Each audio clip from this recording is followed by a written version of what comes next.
Alors, chers amis, je suis donc à l'aéroport d'Alger. J'attends mon vol pour repartir sur Paris, puis après Douala. Et en attendant le vol, j'aimerais partager une petite réflexion avec vous, discuter avec vous d'un sujet de cardiologie qui concerne la prise en charge de l'hypertension artérielle.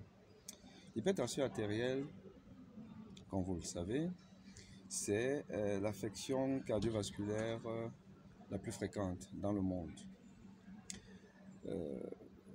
Dans nos consultations de cardiologie, je pense que au minimum, un patient sur deux a une histoire d'élévation tensionnelle.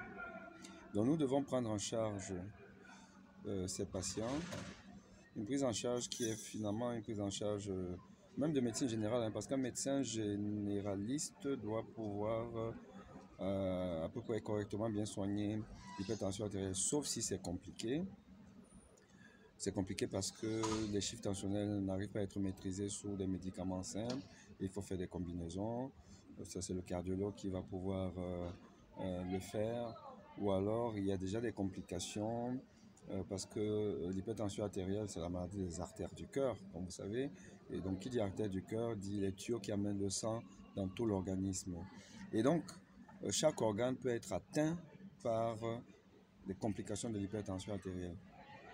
Si les artères de l'organisme sont plus ou moins abîmées par cette pression qu'exerce le sang sur les parois de l'artère.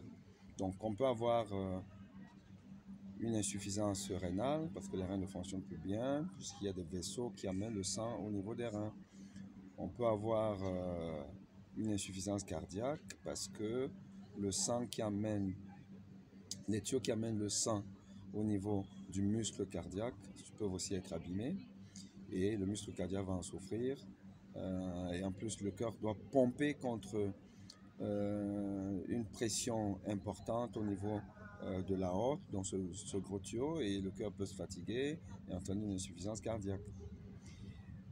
Mais aussi les vaisseaux qui amènent le sang au niveau du cerveau